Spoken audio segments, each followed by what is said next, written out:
We've been doing movie nights for years. so Gen Xer and A Gen Z. Random weird moments that the two of us have experienced, and there are a lot of those. And he crashes them. As you do. It's like, I'm just sitting there and I'm like, where did this come from? Why are we singing?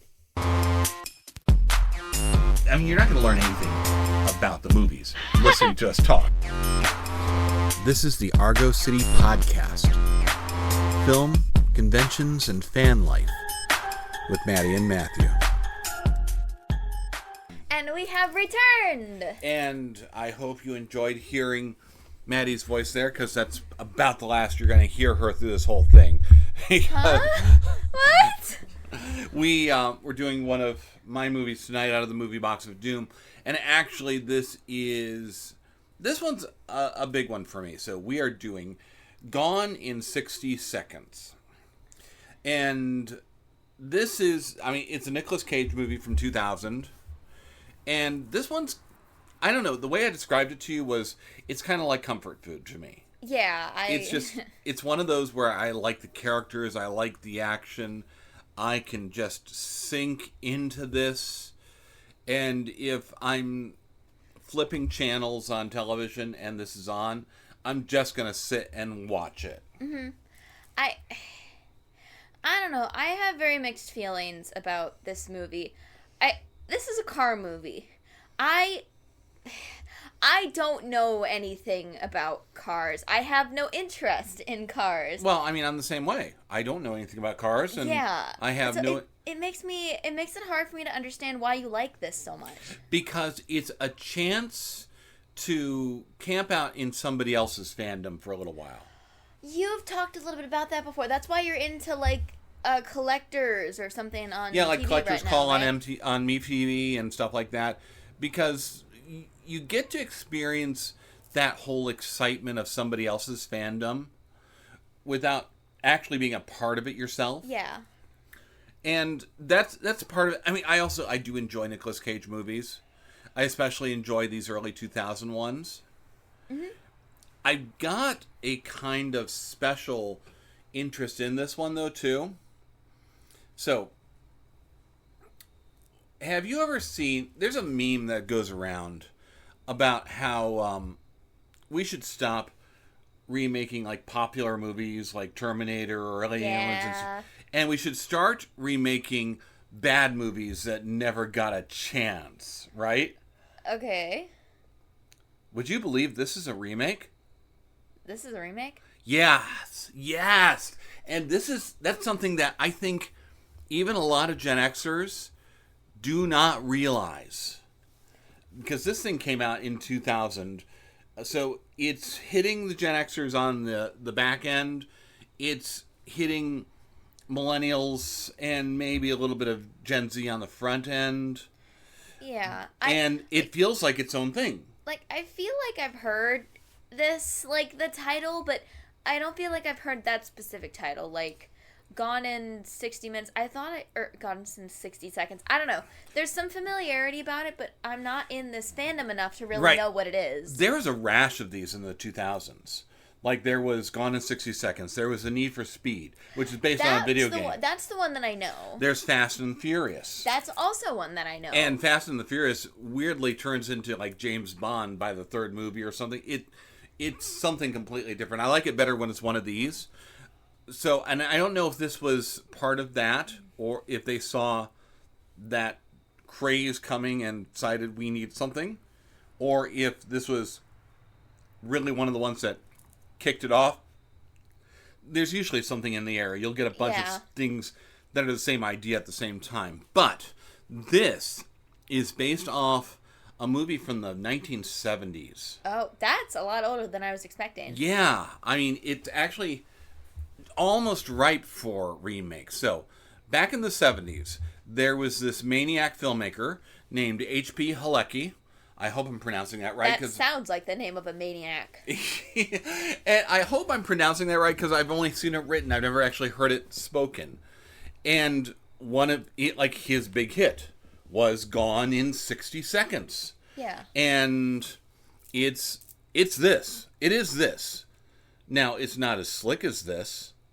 It's low budget, out in the outskirts of California instead of downtown LA. He was making this thing. When I say this was on a shoestring, like, he was running a garage. Oh. People would trade in cars, or he So would he just, tow like- cars and impound cars, and he they would just, shut like- down production. Just to film this? No, they'd shut down production on the movie to Oh. work on cars and raise money. Oh. I mean, I guess you gotta raise money for the movie somehow. There's also serious speculation that the whole idea of, it being a car theft movie, well, you write what you know. So, yeah, I mean, if they're going into that much detail about how all the cards work and, like, being in that kind of area, I wouldn't be surprised, to be honest. So Halecki did this whole thing. And I mean, the garage, like we see the garage in this one, the garage that they're using in that one, in the original, is the garage they were working on cars in. Oh, that's cool. And the hook is like the most car crashes in one movie that you've ever seen. Well, now I want to come across a counter for someone to, like, one of those viral YouTube videos. How many crashes by the end of the movie? Somebody probably could, and I'm sure the information is out there. I gotta stop us for a second. Remember when we began the movie? Yeah, you stopped one of your trailers and skipped over it. Right, so let's do that now. Okay. Is this an ad? Man, you weren't kidding about car crashing. And that yellow car that we're watching there, that's Eleanor. That's her right there. It's silver in the Yeah, Cage one, I was gonna but say- it's still that same. And the big afros. Well, again, that's the. This is the chase. This is the end chase, isn't it? It really is. He's on the sidewalks. He's crashing through stuff. My God. I think we got, like, a max of maybe 2 or 3 car crashes in our movie. This is insane. I mean, it is all over the place, and this is just, like I said, the climax that we're kind of seeing here. That is a wild movie, and he actually would make a couple more. In fact, there was one day that I was trolling through the Dollar Tree, Oh, no. and I come across this, and I'm looking at it like, wait a minute, look at the names of the movies. The Junkman, Dead Auto Theft, Gone in 60... What is Deadline Auto Theft? Gone in 60 Seconds 2? Yes. Now, Gone in 60 Seconds 2, let's get to that in a second. So, if the Junkman and Deadline Auto Theft, these are weird in that the Junkman's kind of a sequel to Gone in 60 Seconds, except in that movie, the movie Gone in 60 Seconds exists. Oh, so it's like in It's a little meta. Universe. It's a little meta. Then Deadline Auto Theft is a retelling of that, and they use some footage. Like, there's shared footage in the two movies. It's just... What? It's weird. See, Halecki was, he was selling to the drive-ins, to the cheap theaters. That would make sense, to the grindhouses and all that stuff, who just needed material to fill up time. And Gone in 60 Seconds was kind of a hit that one summer, so he's doing other stuff. Mm-hmm. Now, in the 90s, Halecki tried to make a comeback. Okay. That's where we get Gone in 60 Seconds 2. Yeah, why couldn't they have done something more better, like Gone in 60 Minutes? More better? Yeah, more better. Why couldn't they have pulled what's the Rage Virus movie we watched? Oh, like 28 Days Later. Yeah, why couldn't they have done like 28 Days Later, 28 Weeks Later, 28 Years Later? They could have done something cool with that. Well, he was trying to introduce like a really cool new car in it. And that's what this slicer thing is. Okay. This has the movie. The problem is, the movie's unfinished. What? Halecki unfortunately perished during one of the stunts. Oh And my God! Yeah, it's... What happened? a cable broke, a support went down. The actual stunt that killed him is still in the movie.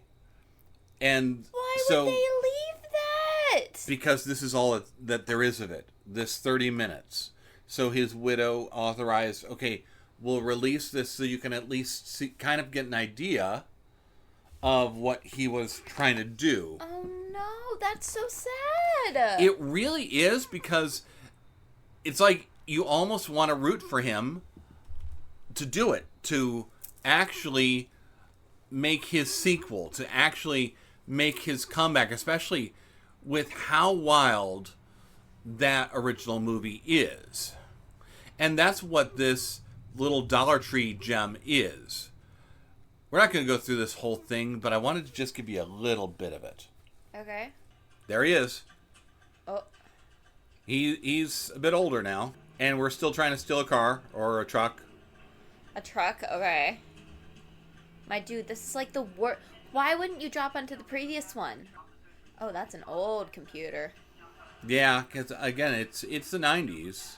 And again, they're trying to do the same thing where it's like, how many cars can we wreck? How much stuff can we do? So that's why we've got all this time with him hanging on the truck until he can get in there and do his thing. Yeah. Okay, do you see what I'm talking about here? Oh my god. So these are all cars that he's just been collecting and storing up at the garage, and that truck is just plowing right through them. Oh my god. And once he gets into this streamlined yellow slicer thing, it turns, they're just like flipping right off of him.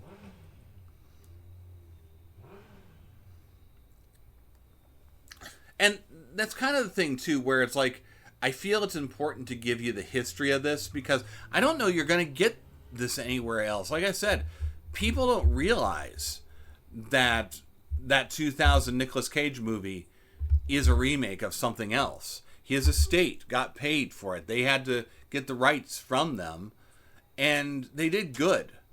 They took what was really just a kind of silly drive-in smash 'em up movie and turn it into a big budget, something interesting, something really, really fun. Like I said, that movie is comfort food for me. Whereas this, I enjoy it, but I enjoy it as a cinephile. I enjoy it as a curiosity. And now he's hanging on a helicopter. Yeah, because we're still kind of watching a little bit of this even as we talk, because it's just so out there. And the fact that this footage even exists, that I have this in my possession. The fact that you found it at the dollar store. I've never seen it again either. That's the thing. I've never seen this collection of these three movies together again. Look at that yellow car. That's like it, and it'll actually say on it, "Gone in 60 seconds." It'll say the movie on it. Oh. He would display that in the shop for ages. There we go. There's the slicer. Look at this thing. This thing is just... Oh. Cars are flying all over the place because this thing is just a triangle. I was going to say, how are these cars braking? It's literally just a line. It's just plowing through them, and it's pulling that line. That line is the problem. Oh. So it's like rope tying them. Mm-hmm.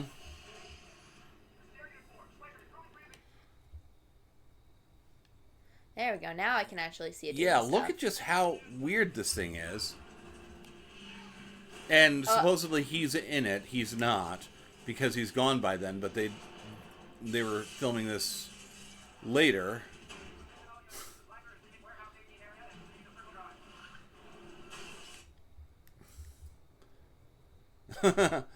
So yes, it's more of the same. But I wanted to pull that out to give us a little bit of history on this movie and where it came from. Okay. And I didn't discover a lot of this until long after I was already a fan. Mm-hmm.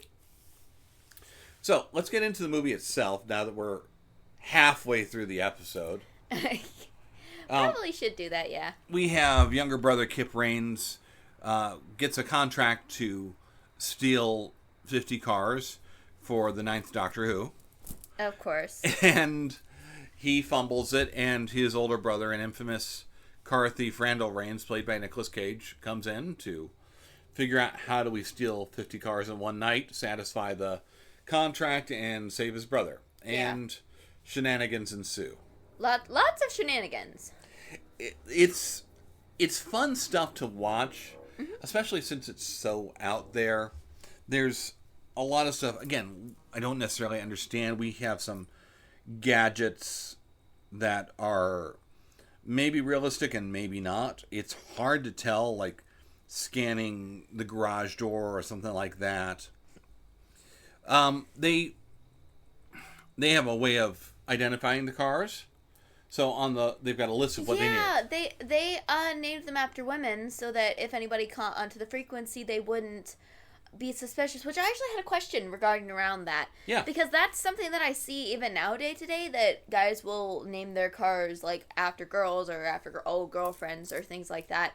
I wonder if that was like something that was influenced by stuff like this, or if that like car stealers actually like doing that IRL, or it's a good question. I'm not sure. I mean, it's always been a thing that goes back to being in war and naming your airplane and stuff like that, naming your tank. That's true. My car's name is Odysseus, just because we both keep getting lost. But like I don't know. That's something that I've always kind of wondered about, and I never really bothered to look into it. So it was kind of cool that they gave a reasoning for that here. Mm-hmm. It is, and it's part of the character, I think. Mm-hmm. There's a moment in here, because there's another car thief ring in town as well. Yeah, they are not happy that he's back, are they? No, they really don't like him. They were about to shoot them up when they were bringing the dog for a walk. Like, I was literally about to say, "You shoot that dog, we're turning this movie off, and I'm walking out." Like, don't play with me. I already sat through a class today where we all talked about cats. I'm not doing that. At one point, the other car thieves are chasing Kip and Randall, and they are hiding. They think that they're cornered, and all of a sudden, one of the other guys from the crew shows up, and all you see is in his hand a lighter. A cloth and a lighter. And the car's gonna go boom. Which, we also did that, so... I don't know what amuses me more, the fact that your instant reaction was, "Oh, yeah, we did that." Or the fact that, yeah, we actually have done that. If you go through... if you go through the old videos on Our Good City for the Backyard Zombie videos, I want to say it was around episode 12 or 13, we did a whole scene where I shot a flaming arrow into a car to blow it up to get me away from the zombies. So, that's something that we did. So, instantly recognizable, instantly relatable. The things that you wouldn't expect to be relatable. No, definitely not. Let me talk a little bit, too, about who's in this, because this is a Nicolas Cage movie. It's early 2000 Nicolas Cage movie. How did you do two of these in a row? Last time you picked the movie Box of Doom, it was Ghost Rider. That's true, yeah. So I guess we did do both of them in a row. That's funny. And he's joined by Robert Duvall, who's a classic actor. But we've also got Angelina Jolie, who I was showing you Tomb Raider. Yeah, I didn't recognize her at all. Under such the heavy makeup and the very much like... The very blonde hair. Yeah, the very blonde hair, but also just like the very sunken face. I couldn't tell it was her. I kind of wonder if that's why I like her in this, because I don't like her in general. I'm not a big fan of the actress. And this is before she tried to go classy. So she was maybe kind of in the middle of coming off of doing trashy movies and being a little bit of a low-class person, and before she went respectable. Which is weird because she went respectable by stealing Jennifer Aniston's husband and then adopting a bunch of kids and then divorcing him. See, I don't like her. And because I don't like her, I don't genuinely like watching a lot of her movies. But this one, this one I like. And I like her in it. No, she's cool. She gets, like, some stuff. I appreciate that they didn't just make her, like, the hot, blonde, sexy woman that's, like, a trope in a lot of this stuff. You kind of thought that's where it's going, too. Yeah, I was immediately like, oh, please don't do this. I want a crazy, insane person that I'm going to adore to follow. And I didn't quite get that, but I did get something close, which is, like, okay, yeah, so she's good at, like, rigging up the Ferraris. Okay, I can work with that, all right. She's got to be a little bit more crazy, I guess, to kind of fall into your Hatsume. Okay, well, yes, but it has to be crazy inventor or crazy with tools. If they had made her slightly more insane, we probably would have gotten there. But she's not quite my Entrapta. She's not quite my, like, Hatsume or my Hanji. She's not quite there yet. There was something else I thought was interesting. One of the things that you popped up and were asking is, wonder if your uncle, Yeah, my Uncle Steven, my mom's brother, he works with cars for a living. He works at a garage. He's the one always fixing my car because my car is not having a great time at the moment. But I almost wonder if, like, what was the question I asked? You were wondering if this was something he liked, or these kind of movies even.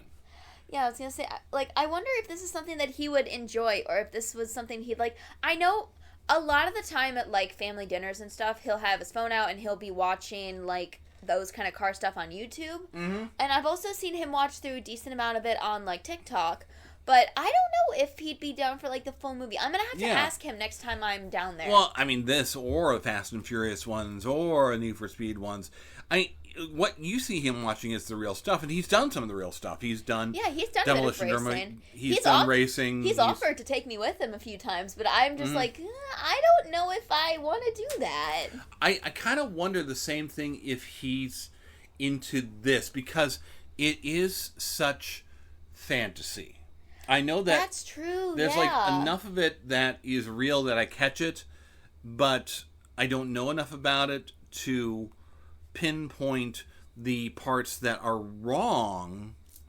And that's where it's like, there's some people where if the stuff gets so out of reality, it bothers them. Actually, it does. You do that sometimes. Yeah, a lot of the physics and a lot of the stuff you show me kind of bothers me a bit.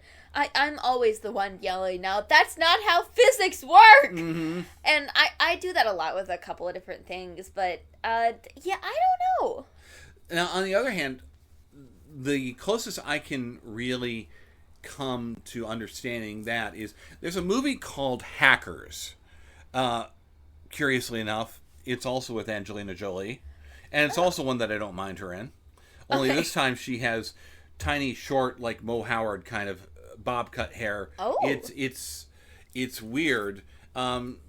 She's along with Johnny Lee Miller and some other people that you'll recognize. You'll see Shaggy in this, in like one of his very earliest roles, where he's a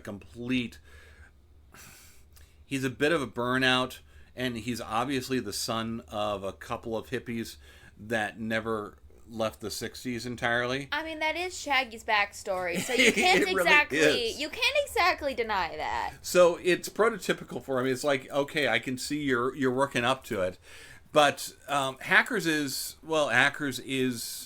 about computer hacking. It's actually, maybe because I first saw it before, like while I was in college and before I really started my education in IT and stuff like that. But I love the movie, and I love the adventure of it and the fantasy of it. And even today, I still enjoy this, even though I understand exactly how much they get wrong. And how, I mean, Hackers is 1995, I think. So computing technology 30 years ago it's a completely different world than it is today. Yeah. But it doesn't bother me. Whereas I do have other friends in IT where it really bothers them, and it drives them out of their head. They cannot They cannot watch it. Really? So that really does make me wonder where we fall on that with Uncle Stephen. Huh. No, that does kind of make me wonder about it. I don't know. I don't think I'm quite in something big enough to really, like, well, be able to kind of experience that myself. But I do think maybe as I pursue my education a lot more, maybe some of that will start to click for me. It might. Was there anybody else in here that, like, really struck you? Like, I really like the detective in this. Detective Castleback feels like an old 70s throwback. He feels like he's one of those 70s blaxploitation kind of detectives. There was very much that, like, buddy-buddy relationship between, well, the protagonist and... Because I can never remember the protagonist's name. My memory is crap. But him and the between detective. Randall and Castleback, yeah. I don't know what was up with that. It seemed like they've kind of got like a Batman and villains kind of thing going on. Like, yeah. I don't really want to, like, I don't want to hurt you. I don't want to, like, arrest you. I want you to do better. So I'm going to let you get away with it this time, but don't do it again. On the other hand, I'm going to arrest you the second I get a chance. Oh, yeah, exactly. And that... But it's not an antagonistic relationship. No, it's I don't really know what to call it. It's not quite buddy. It gives me like Batman vibes. It's very polite. It's like very Superman vibes, civilized. Maybe. Like, it could be. It absolutely could be, and that's what makes it interesting at the end, where he's like, "You've put me in the middle of this moral quandary because you tore up this city, and yet I kind of owe you my life, and I'm not sure what to do right now." Yeah. I guess the only other character that really struck me was the silent guy. He was Sphinx. Yeah, he was kind of fun to watch throughout this. Kind of watching him just grunt and like look at different places. And I don't know. There's something charming about those characters that I enjoy for some reason. He was funny throughout it. Takes more effort, I think, to pull that off. To give you a really good, nuanced performance. Yeah, it's hard to do that silent. It's hard to stay like that neutral and to just be quiet the whole time, and then to end it with a Shakespearean monologue. Yeah, which was kind of out of the. I'm like, okay, as they're going through that final thing. And that's what gives it its impact. But you know, I think he delivers his character. He makes you feel like there is characterization to him. Oh, yeah. Even despite the fact that he never speaks. And that's fascinating. He's holding up a knife. He is eating a sandwich on top of a dead body. I don't want to be there. That's gross. That's an old autopsy trope that anybody who's in a morgue are doing. That's gross. You know, speaking of silent characters, let me throw one at you and see what you think. Is Eleanor a character? Is the car a character? I mean, they kind of portray her as one. I almost feel like we get personality. It's what there's a term for this. There's a term for that in literature. It's anthropomorphizing. I don't think that's the term I was looking for, but I think it's like personification, where you're like personificationing. That's not how grammar works. Personifying an object, giving it personality, giving it things like that.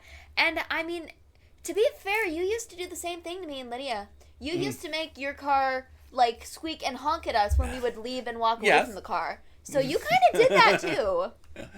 I think it's interesting that as soon as so the cop comes out and he backs the car to hide it and accidentally knocks the mirror off. Yeah.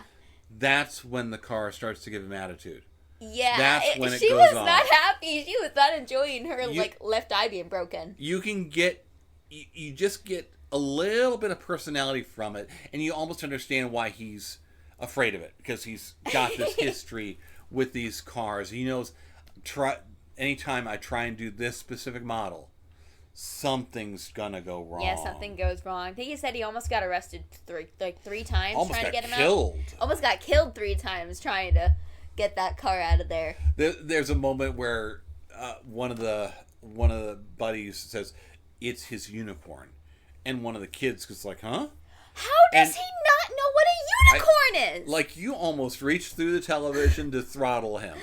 even even if you're not like a girly girl like I am, everybody knows what a freaking unicorn is. You see girls with them all the time. They're in all sorts of mythology. How do you not? And these kids, that actually brings me up to another thing I wanted to talk about. Yes. I like how they really much portray the old versus new when it comes to the Grand Theft Auto. We're seeing like one of the guys that's about to like I think he was going to wear like a glove, and the other guy comes by and he's like, oh no, I have a fake fingerprint for you. Or how do I get this thing open? He cuts it open with a screwdriver. And it's like we really get to kind of see both sides of that there, which is really cool. And that's another one of those things where it's like, we've said it before, but one of the things that appeals to me is it really is a generational story. Oh my gosh. It's not a father to son. It is two brothers, but there's enough distance between the two of them where, this is still very much a generational story. It's old school versus new school. It's bringing them together, and nobody is right necessarily. Nobody is wrong necessarily, because they have the same goal. Yes, the kids have some bad ideas. The kids have some good ideas. The kids have some bad ideas that end up being good ideas. Let's steal cars from the police impound. Let's steal a car that has drugs in it. Like, I don't want to say certain things because we will certainly get demonetized, but why? Just why? To prove that you can do it. But that even just makes me wonder, like, are we just going treasure hunting every time we steal a car? Like, seeing what's in the car, what's in the trunk? That's interesting. I don't know that that's the point. I know it's not the point. But it can happen, yeah. But like if you're just giving the car to some big bozo who's going to sell them off, why would he want I'm assuming he doesn't want his buyers to know those cars are used. So you take the stuff out of the trunk, you get some extra money, maybe bring it to a pawn shop, and then you give the car to the big boss. They're going out of the country, so maybe they know that the stuff is hot, maybe they don't. It's hard to say, but at the same time, that's also one of the things that you end up liking about Randall, that he tells the cop, by the way, all the stolen cars are on that boat over there. If you hurry, you might be able to catch them. Just good luck. Runs away like as fast as possible. Run away. Yeah. We'll see you later at the barbecue, and it's like you almost wonder if the cops should have been invited to the barbecue. Yeah, honestly, I mean, I probably would have vibed with that. It's a fun little ending. The little brother builds a junk heap version of Eleanor for Randall, and we have a happy ending, at least until the car stalls. Yeah, she's not in a great mood. She's not happy that she had to be rebuilt. But I don't, like, this is one I wanted to share with you because it's one that I'm just so comfortable with. I just like it. It's one of those, I can just watch this if there's nothing else. And as far as the action track is pretty shallow. We don't have a lot of these action movies, but this is a nice change of pace for you because there's not bullets flying everywhere, not a lot of loud noises. Yeah, not a whole ton of like murder. And it's fun. It's just funny. It's fun. There's a lot of like little jokes hiding in there. There's a lot of really sweet character moments throughout this. It's not just like, oh, I'm gonna go crash a car. No, there's character depth. There really is. Of the kind of speed racing, car stealing movies of the era, this is the one that I probably latched onto the most. Huh. So, that is Gone in 60 Seconds. It really is a recommend, and it's always on cable or streaming. It's always out there. But if you're really adventurous, go track down some of the old ones too. And if you go back through the archives on argocity.com.wordpress.com, you'll see I did a review on all of Halecki's movies. They're worth checking out, especially if you're into weird, off-kilter stuff, oddball stuff, 70s exploitation, drive-in grindhouse. They're worthwhile, and they're even worthwhile if you just really enjoyed this, to see its origins. Yeah. That's it for us this week. So we'll be back next week with a movie box of boom. See you guys later. Bye.